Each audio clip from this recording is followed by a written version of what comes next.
ಪ್ರತಿಷ್ಠಿತ 17ನೇ ಬೆಂಗಳೂರು ಅಂತಾರಾಷ್ಟ್ರೀಯ ಚಲನಚಿತ್ರೋತ್ಸವ 2026ರ ಅದ್ಧೂರಿ ಆಯೋಜನೆಗೆ ಸರ್ಕಾರ ಸಜ್ಜಾಗುತ್ತಿದೆ.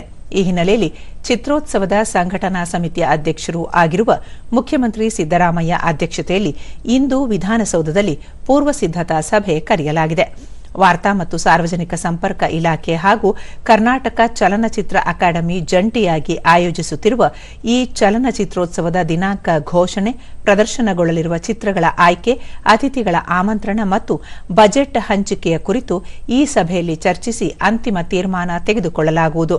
ಉನ್ನತ ಮಟ್ಟದ ಸಭೆಯಲ್ಲಿ ಉಪಮುಖ್ಯಮಂತ್ರಿ ಡಿಕೆ ಶಿವಕುಮಾರ್, ವಾರ್ತಾ ಇಲಾಖೆ ಕಾರ್ಯದರ್ಶಿ ಮತ್ತು ಕೋರ್ ಸಮಿತಿಯ ಅಧ್ಯಕ್ಷೆ ಬಿಬಿ ಕಾವೇರಿ, ವಾರ್ತಾ ಇಲಾಖೆ ಆಯುಕ್ತ ಹೇಮಂತ್ ಎಂ ನಿಂಬಾಳ್ಕರ್, ಕರ್ನಾಟಕ ಚಲನಚಿತ್ರ ಅಕಾಡೆಮಿಯ ಅಧ್ಯಕ್ಷ ಸಾಧು ಕೋಕಿಲ ಸೇರಿದಂತೆ ಇತರರು ಉಪಸ್ಥಿತರಿರಲಿದ್ದಾರೆ.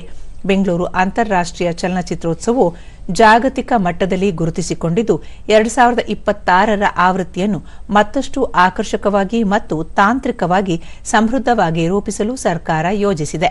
ಕನ್ನಡ ಚಿತ್ರರಂಗದ ಬೆಳವಣಿಗೆಯ ಜೊತೆಗೆ ವಿಶ್ವ ಸಿನಿಮಾಗಳನ್ನು ಕನ್ನಡಿಗರಿಗೆ ಪರಿಚಯಿಸುವ ಈ ಉತ್ಸವಕ್ಕೆ ಸಿನಿಮಾ ಪ್ರೇಮಿಗಳು ಕಾತುರರಾಗಿದ್ದಾರೆ.